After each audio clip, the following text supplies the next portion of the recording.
But if you're the type of person to revel in someone getting cancelled for something they said 10 years ago, you're just ensuring that one day you'll be cancelled for something you said today. Ricky Gervais is done with the woke culture and constant debate over being offensive or getting offended. And he's not holding anything back. He stood in front of the most popular celebrities in Hollywood and called them out to their face. With his sharp humor, he tackles the issue head-on. Ricky, a renowned British comedian, actor, and writer, has made headlines for his unapologetic stance against what he sees as an overly sensitive social trend that's destroying free speech in society. That's the thing about offence, isn't it? When people say they're offended, it's that just because you're offended, it doesn't mean you're right, you know? Offence is about feelings, and feelings are personal. Some people are offended by equality. So what? You know, so you can't second-guess people. If you try and please everyone, you'll please no one. On Gervais's comedy tours, he uses his sharp humor to challenge today's sensitive issues, tackling topics that others shy away from. He takes on what's considered offensive, defends the power of free speech, and shows how humor can challenge woke ideas. His bold approach makes him one of the most controversial voices in comedy today, with people either praising him for speaking the truth or criticizing him for going too far, being ignorant and manipulative. Cultural appropriation, the latest no-no. Now, again, in my day, it was considered a good thing to swap ideas with other cultures, with other nations, to share things with other races, to assimilate. It was the opposite of racist. Now it's racist. Gwen Stefani got in trouble in her last video because she had her blonde hair in dreadlocks. People go, no, black people invented dreadlocks, you can't have them, you're white, that's racist. Jamie Oliver got in trouble when he put out authentic jerk chicken recipe. People go, no, black people invented that, you can't have it, you're white, that's racist. Now, black people, they use the N-word, don't they? We invented that. Ricky Gervais nails the craziness of today's culture with funny jokes. He throws out bold comments meant to wake up a clueless generation and make them rethink their hypersensitivity. By pushing boundaries, Gervais wants people to see that comedy isn't about causing offense. It's a way to make us think and understand things better. You can get sued in this country for saying someone's gay if they're not, you know, which is a homophobic law, because you can't be sued the other way around. You can't be sued for saying someone's not gay if they are, which seems unfair, doesn't it?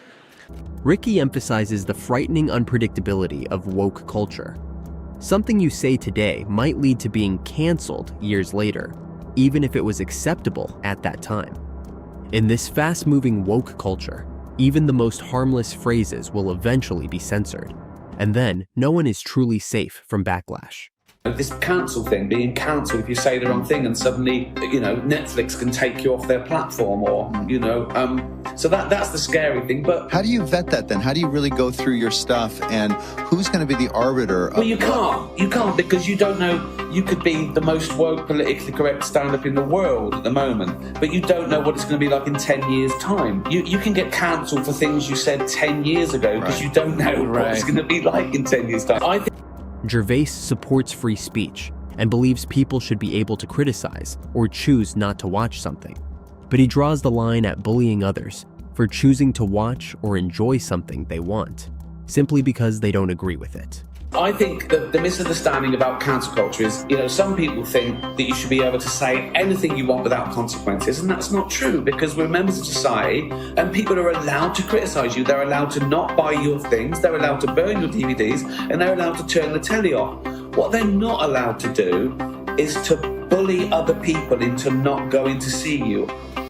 Gervais believes that many in Hollywood mistakenly think they speak for the majority while addressing important issues.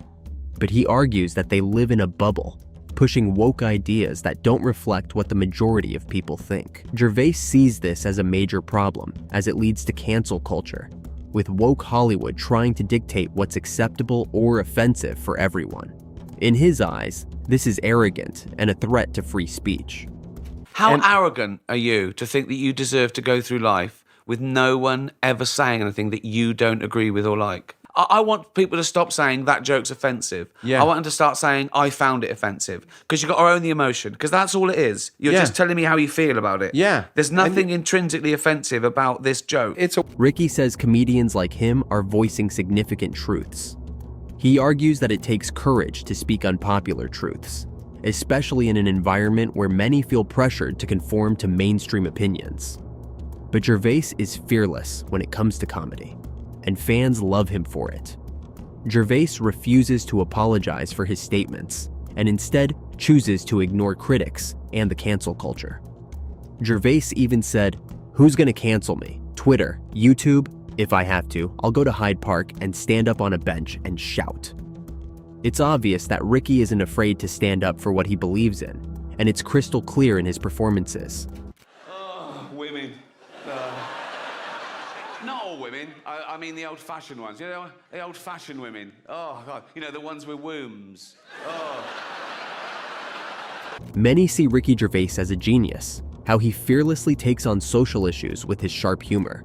But the woke crowd, they can't stand how he mocks their sacred topics and cancel him for doing so. At the same time, everyday citizens struggle to engage in respectful conversations without facing backlash. While comedians like Gervais have their show to provoke laughter and thought, many others feel unable to voice their opinions without fear of being canceled. Gervais has also pointed out that many celebrities believe they are in a position to control how others should think, simply because of their fame in singing or acting. Hi guys, Ricky G here, wellness and beauty influencer. As a celebrity, I know all about stuff, like science and politics. So trust me when I tell you who you should vote for. If you don't vote the right way, that's like a hate crime, and it makes me sad and angry, and I'll leave the country. And you don't want that. He's made it clear that just because someone can sing or act doesn't mean they should influence opinions on serious debates about society. If you do win an award tonight, don't use it as a platform to make a political speech, right? You're in no position to lecture the public about anything. You know nothing about the real world. Most of you spent less time in school than Greta Thunberg. Ricky Gervais' famous line, "Just because you're offended doesn't mean you're right," sums up his approach to comedy and free speech. He challenges people to understand that being offended is subjective and shouldn't control what's allowed in comedy. Many fans love his no-nonsense attitude and fearless truth-telling, believing that if more people shared his outlook, the world would be a better and more open place. And the big controversy last time I did it was a Caitlyn Jenner joke, right? Oh, outrage on Twitter the next day. And by outrage, I mean a couple of people going, "It was transphobic." It wasn't transphobic in the slightest. It was a joke about a trans person, but the joke had nothing to do with that aspect of her existence. And that's the other thing about offense. People get offended when they mistake the subject of a joke with the actual target, and they're not necessarily the same. I'll tell you the joke, you make your own minds up, right? Gervais's unique perspective, where he remains acutely aware of the absurdities around him and refuses to let them go unnoticed. Like, the worst thing you can say today, get you cancelled on Twitter, death threats, whatever, the worst thing you can say today is, women don't have penises, right? Gervais also emphasizes another important point. He argues that while individuals cannot choose what offends them, they can decide how they react to it. He believes people have become too quick to react with outrage, instead of simply moving on or ignoring what bothers them. The real issue, in his view, isn't that people get offended. It's that they try to shut down anything that challenges or makes them uncomfortable. Gervais argues that we should learn to tolerate differing opinions, even when we don't agree. After all, comedy, like free speech, is meant to provoke thought, push boundaries, and yes, sometimes offend. That's the power of humor. And Gervais refuses to back down. He's not here to play it safe or tiptoe around the hypersensitivity of people. His message is simple. If we want a world where ideas and humor can thrive, we need to stop trying to cancel everything that offends us and start allowing all voices to be heard, even when it makes us uncomfortable. So, do you agree with Ricky Gervais's perspective on free speech and the absurdity of where we get canceled for by the woke people? Should comedians have the freedom to say whatever they want, even if it offends some people?